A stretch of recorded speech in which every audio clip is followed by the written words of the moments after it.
Mesdames, Messieurs, on se retrouve donc au studio avec cette fois-ci deux invités qui nous tiennent chaud au cœur vu les renseignements qu'ils nous offrent.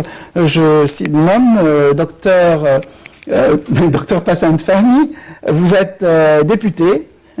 Également, vous êtes experte en finance et en économie. Bonsoir, docteur Fahmy. J'ai également au studio Dr Imam Khalil, maître de conférence à l'Institut de planification nationale. Bonsoir, Dr Khalil. Bonsoir.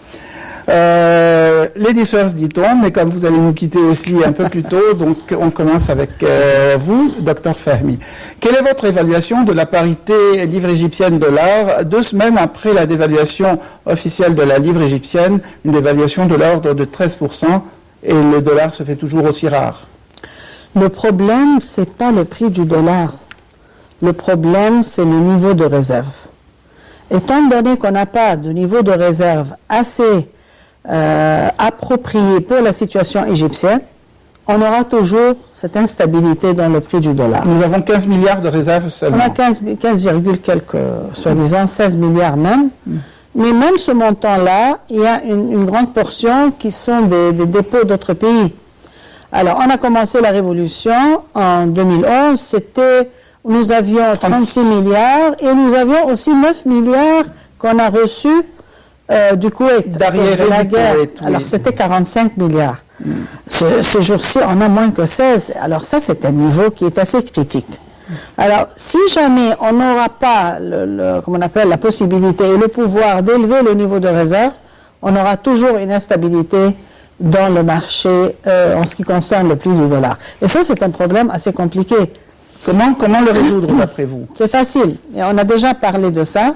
Quand on a parlé des certificats que la Banque nationale, la Banque ministre, qu'ils ont offertes la semaine passée, on a parlé toujours que pourquoi juste inviter les Égyptiens? On peut inviter tout le monde. Et deuxièmement, il faut avoir une grande banque. Et moi, je pense qu'ils vont parler à JP Morgan Chase. Cette banque-là peut, avec un accord entre nous, on peut voir ensemble quel est le montant dont on veut vendre, quelle est la façon de le faire. Par exemple, si jamais nous avons besoin de 30 milliards en plus. Et ça, c'est connu. Ça, c'est une dette, quand même. Non, c'est pas une dette. Ça, c'est parce qu'on prend des dollars et on donne des livres égyptiens. C'est-à-dire, c'est une devise contre une devise. Ah. C'est pas une dette, mais il y a aussi le risque comme on appelle, de devises étrangères. Et ça aussi, il y a une technique pour éviter le changement. Parce que si jamais j'achète, et ensuite dans 2 ou 3 ans, je veux sortir, ou dans 1 an, je veux sortir, il faut voir comment on appelle, you lock in le risque de changement de prix contre les deux devises. Et ça aussi, c'est faisable. Et comment cela se fait-il? Par exemple, un étranger est en Europe, en France, disons. Il veut acheter des bons du trésor égyptien. Il paye en euros, par exemple, en dollars, et nous lui donnons des intérêts en livres égyptiens. Voilà. Mais là aussi, les livres égyptiens sont alloués. C'est exactement comme on fait avec les bons du trésor. Mais qu'est-ce qu'il va faire avec ces livres égyptiens? Il les investit ici à 15%. Ah, donc c'est surtout pour les entreprises. C'est pour cela que ce n'est pas une dette. Non, ce n'est pas pour les entreprises. C'est une façon d'investir. Alors là, c'est connu, le technique est connu. Bien, s'il veut son capital, il peut le voir. C'est pour cela que je en livres ou en dollars? En dollars, bien sûr. Toujours en dollars? Oui, bien sûr. Alors là, c'est la banque JP Morgan Chase. Je pense qu'ils sont en train de faire un accord avec pour pouvoir faire le marketing de ce produit-là. Et ça, c'est faisable et c'est facile. Et moi, j'ai mentionné plusieurs fois que ça, c'est le seul moyen d'avoir un niveau de réserve qui est acceptable. Si jamais nous n'aurons pas le niveau de réserve acceptable, et à mon avis c'est 35 milliards de dollars, on aura toujours le problème de la valeur de la livre égyptienne contre le dollar. Mais n'y a-t-il pas un risque de vouloir nationaliser tout simplement les dollars des Égyptiens? Non. Dire que les gens qui ont un compte en banque, ils auront leur compte en banque, bon, ils ont tant de dollars, on leur donne des livres égyptiennes à la place, non. Et c'est fini. Non, c'est pas discutable. Il n'y a pas de risque. Non, parce qu'on peut avoir ce qu'on veut de cette façon-là, comme on fait exactement avec les bons de trésor, comme on fait exactement avec les stocks. Quand il y a un étranger qui vient investir dans notre capital market, comme on appelle, c'est la même chose. La bourse. C'est la même chose. C'est faisable. Et moi, j'ai entendu récemment qu'à la Banque centrale, ils sont en train de négocier la façon avec JP Morgan Chase. Ce sont eux qui vont être responsables de faire comment on appelle. Et politiquement, c'est neutre, c'est assez neutre. Non, ça c'est un produit de banque. Ah oui, bien sûr. Non, c'est connu, c'est faisable. C'est exactement comme les bons de trésor, on vient de mentionner. C'est exactement comme les stocks. Donc, les étrangers achètent et ensuite ils transfèrent des dollars, ils achètent en livre égyptienne et en sortant, ils ont leurs dollars et ils s'en vont. C'est la même chose. Mais en ce cas-là, nous aurons un niveau de réserve qui peut nous protéger contre, parce que nous avons besoin de réserves pour trois choses. Premièrement, importer les matières premières pour les usines, ou bien les fermes. Deuxièmement, pour les les produits principaux comme la médecine, comme les produits alimentaires nécessaires. Oui. Et troisièmement, pour payer les dettes et les intérêts. Alors, ce niveau-là, ce n'est pas un niveau acceptable. À mon avis, le minimum doit être entre 35 et 40 milliards. Et oui. Mais que pensez-vous du remplacement du ministre des Finances et de la création d'un ministère du secteur public annoncé hier, justement? Quelles en sont les significations? À mon avis, l'ancien groupe a commis quelques fautes. Et à mon avis, la faute la plus sérieuse, c'est qu'ils ne savaient pas comment travailler ensemble comme groupe. J'espère que le nouveau groupe pourra travailler ensemble comme groupe de travail. Et ça, c'est très important, parce qu'on ne dirige jamais l'économie avec un secteur et les autres. C'est-à-dire, quand on dirige une économie, il faut considérer la politique fiscale, la politique monétaire, la direction de l'économie, les investissements, la stabilité sociale, il y a une longue liste. Et vous trouvez que ce gouvernement, la partie économique du gouvernement, remplit les conditions pour travailler comme il le faut? J'espère. Vous espérez? Je les connais, ils sont bien qualifiés, j'espère. Vous espérez, j'espère. Mais vous êtes plutôt positif, c'est-à-dire... Bien sûr. L'ancien groupe a commis beaucoup de fautes. Bien, alors vous avez un commentaire à faire sur ce que le docteur Fahmy a dit? Oui, je vais ajouter sur le changement ministériel. Je crois que la plupart des gens, les citoyens maintenant, ne s'intéressent plus au changement de nom du ministère. Ils attendent toujours le résultat. Donc, avec ce changement, il était nécessaire de faire, bien sûr, quelques changements dans le gouvernement, mais on attend le résultat. Donc, on ne peut pas dire maintenant nous sommes satisfaits ou non. On attend un peu pour savoir comment ça va fonctionner. Docteur Fahmy a dit qu'il espérait. Voilà. Plutôt positif. Mais plutôt, dans mon concept, je vois il y a trop de ministères en Égypte par rapport aux pays européens, par exemple. Qu'on voyait, par exemple, le ministère de l'économie et des finances publiques en France. Bon, moi, ça donne plus de liberté pour le ministère de voir l'économie en global, de prendre la décision. Quand il y a moins de ministères, voilà, c'est plus facile. Exactement, surtout dans le groupe d'économie, c'est-à-dire il y a maintenant environ 8 ministères de on vient d'avoir aussi le ministre du secteur public. Donc, pour moi, c'est trop et je me fie de comment on peut voir la coordination entre... comment régler la coordination entre tous ces ministères. Et déjà, la coordination en Égypte, c'est pas toujours... Exactement. C'est pour ça que je suis favorable pour avoir un ministère de finances, d'économie et de finances publiques ensemble pour faciliter la décision, mais on verra le résultat de ce changement. Bien, et que pensez-vous de la création du ministère du secteur public qui existait auparavant et qui a été supprimé, qui a été remise à l'ordre du jour? Et il y a certaines personnes qui voient ça négativement, c'est-à-dire il paraît que peut-être c'est l'intention du gouvernement de commencer à faire privatisation pour certains entreprises publiques. Plutôt pour la privatisation. Je vous dis ce que j'écoute avec la discussion avec les autres, mais je crois pas c'était créé pour cet objectif, c'était peut-être plutôt pour faciliter, renforcer, voilà, exactement, et renforcer certains types d'entreprises qu'on l'attend maintenant nationales. Surtout, ils ont annoncé une entreprise pour à l'Ouadi El-Gadid pour la Nouvelle-Vallée. Exactement. Et ils ont annoncé à notre entreprise, je crois, par le ministère de Planification pour voir de créer plus de chances pour les gens, pour le travail et tout ça.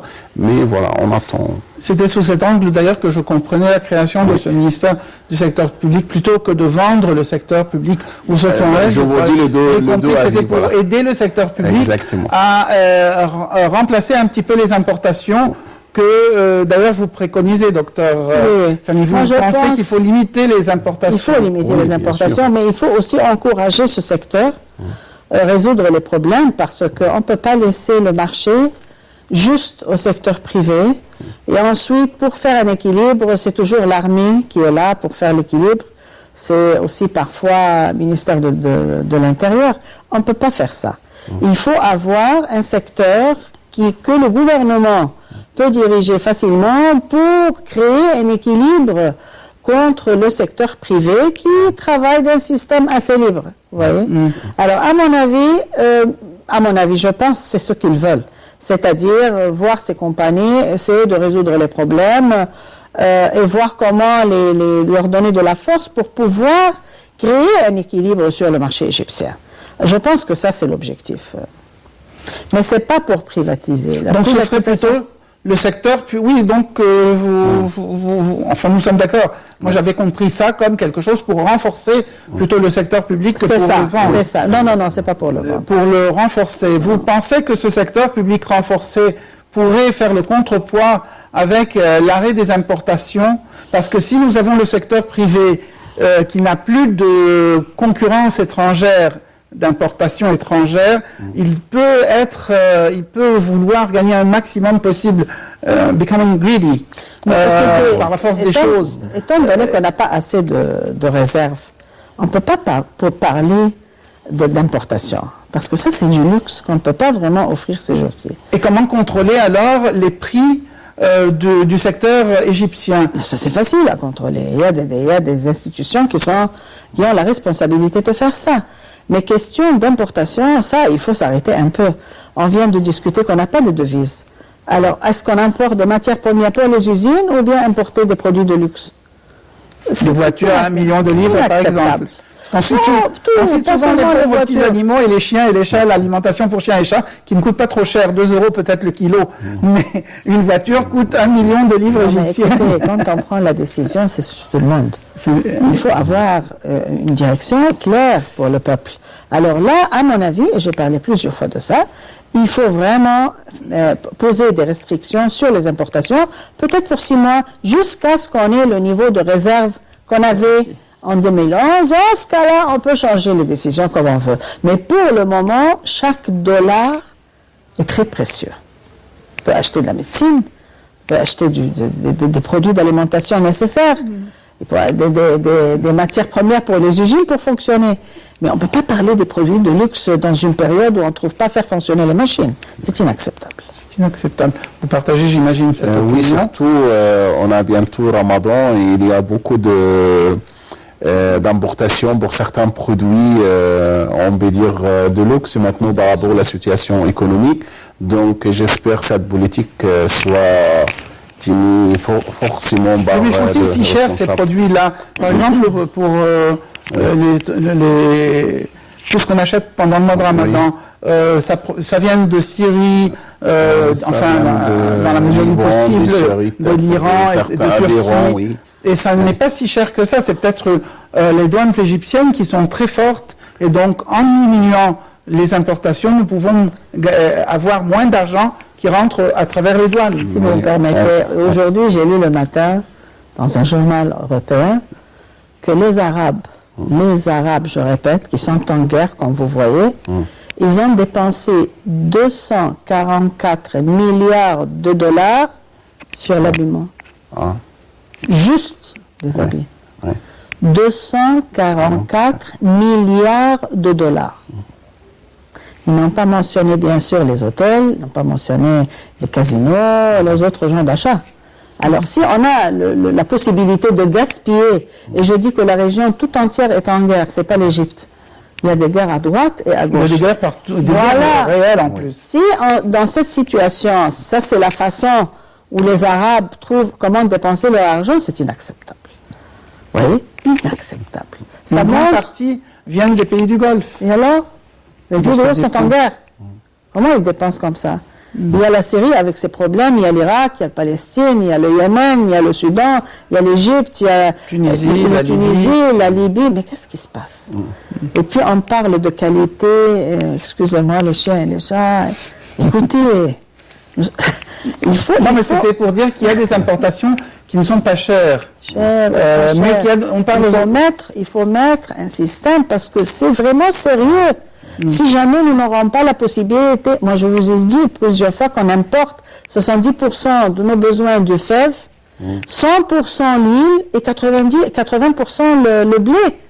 C'est inacceptable. Inacceptable. Que pensez-vous? Non, Vous ne croyez pas en interdisant les importations, en limitant les importations, on risque d'encourager le secteur privé égyptien à devenir plus vorace, question argent, comme il détiendra le monopole, Oui. il risquera d'augmenter les prix. Marché local, non, je ne crois pas, parce qu'il y a certaines institutions qui ont le rôle de contrôler le prix, soit dans le magasin, soit dans Et les ces institutions fonctionnent? Ils doivent fonctionner. Oui, même s'ils fonctionnent pas très bien, mais ils doivent augmenter leur capacité pour contrôler plus les marchandises, surtout les marchandises nécessaires pour les citoyens. Et je crois ça a commencé par le ministère de... La Défense. Non, par le ministère de De l'approvisionnement. On voit ça avec le grand magasin de distribution de produits pour les Et gens. l'armée tout aussi, ça. Et l'armée aussi qui participe par introduit sur le marché des produits. soit magasins, soit des petites voitures qui vendent la viande et certains produits pour les citoyens. Et c'est une moyenne pour lutter contre l'augmentation de prix de certains produits, bien sûr, en Égypte. Et deuxièmement, on risque pas d'avoir moins de rente pour les douanes parce qu'on va gagner plus quand on limite l'importation, on gagne plus de dollars par rapport à ce qu'il va gagner les douanes en augmentant le tarif douanier sur le produit. Voilà. Bien. Je vois que vous regardez l'heure, que vous... Je veux ajouter juste une petite phrase. Moi, je vois que le gouvernement doit changer sa philosophie. On a passé des dizaines d'années à subventionner la consommation. Il faut subventionner la production. Des dizaines d'années, les prix s'élèvent, alors le gouvernement parle tout de suite, on va diminuer les prix. C'est pas ça. Il faut subventionner la production, pas la consommation. Il faut diminuer un peu la consommation. Il faut protéger la classe pauvre. Bien sûr. Mais en ce qui concerne la classe moyenne et la classe riche, ils peuvent se débrouiller. Mais la classe moyenne n'est pas si riche que ça quand même. Ils doivent se débrouiller. Pour l'instant, Oui, pour l'instant. Mais pour les pauvres, il faut les protéger. Nous sommes dans un état de guerre. Je ne sais pas pourquoi les gens ne veulent pas admettre. Nous sommes dans un état de guerre. Si vous vous souvenez, durant les années 67 jusqu'à 73, comment c'était? On n'avait rien sur le marché. Je sais que quand j'étais petit, en Absolument effet, rien. on avait 4 sortes de fromages. 3. On avait fromage blanche, grec et nesto. Oui, C'est fini. nous avons ces il y avait très peu de... Il n'y avait pas de savon, il n'y avait pas de shampoing, il n'y avait pas de production de dentifrice. shampoing égyptien. Voilà. Il y avait des avait pas marques de qui n'existent dentifrice. plus, dentifrice égyptien, mousse à raser égyptienne. Tout ça, c'était égyptien aujourd'hui, malheureusement. Tout ça est parti. Je me souviens Voilà, qu'il y avait du spray, même pour les femmes, un spray, une laque à cheveux. Mais c'est pour cela que je dis que les compagnies de secteur public, le nouveau ministère, est fait pour créer cette force, pour que ces institutions, ces usines, créent un équilibre entre le secteur privé et le besoin des gens ou de la classe modeste. Bien, une dernière question avant votre départ. Que pensez-vous du système actuel des dépôts bancaires qui libèrent les importateurs? Avant, il y avait des restrictions pour les dépôts bancaires, que ce soit pour les particuliers ou Ça les libère les dépôts, c'est pas les importateurs. C'est-à-dire tout le monde a la liberté maintenant. la possibilité de Oui, dépôt. ça c'est normal. Ce qui a été fait avant, ça c'était une grande faute. Et pourquoi ça a été fait? Ça a créé des grands problèmes. Mais qu'est-ce qu'on voulait par empêcher même un individu, monsieur lambda, le citoyen lambda, de déposer à la banque des dollars? Pourquoi? C'était limité à 10 000 par jour et... On sait pas les ressources. C'est pas juste. C'est une grande faute. Et là, ils ont décidé... Ils ont annulé tout ça. Oui. Sauf pour quelques sociétés. Pour tout le monde. Vous pouvez aller déposer ce que vous voulez. Oui, les gens, oui. Oui. Mais quelques sociétés, paraît-il, ils ont le droit de faire le dépôt. Le dépôt. Oui, bien sûr. Moi, je ne comprends pas si dans une banque, on veut faire un dépôt, on me dit non. Qu'est-ce que c'est ça? C'est jamais vu de ma vie. C'est pas juste. C'est pas juste. Sauf si on a des doutes. Oui. Oui, bien sûr. Alors, probablement, ces sociétés, parce qu'on m'avait dit, quand je me suis renseigné, on m'avait dit certaines sociétés n'ont pas cette liberté. Ils n'ont pas précisé à la banque le nom de ces associations sociétés. qui ne cherchaient pas les bénéfices, peut-être. Je ne sais pas. Ils font des limites, peut-être. Bien, si vous voulez, là, vous voulez, je pense, partir. Je ne veux pas partir, mais je dois partir. Vous devez. Je dois rester, mais malheureusement, j'ai un rendez-vous, alors je dois m'en aller. Très bien, je vous remercie beaucoup. Merci docteur à vous, Hassan merci Fahmy. docteur. Merci Vous beaucoup. êtes député et vous êtes également, donc vous allez défendre cette cause-là au Parlement égyptien. Bien sûr, avec Inch'Allah. véhémence. Inch'Allah. Inch'Allah. Et merci beaucoup. Vous Merci êtes à aussi vous. député, vous êtes experte en finance et en économie. Merci beaucoup. Bonne docteur. soirée. Merci Bonne beaucoup. soirée, docteur. Tout le monde.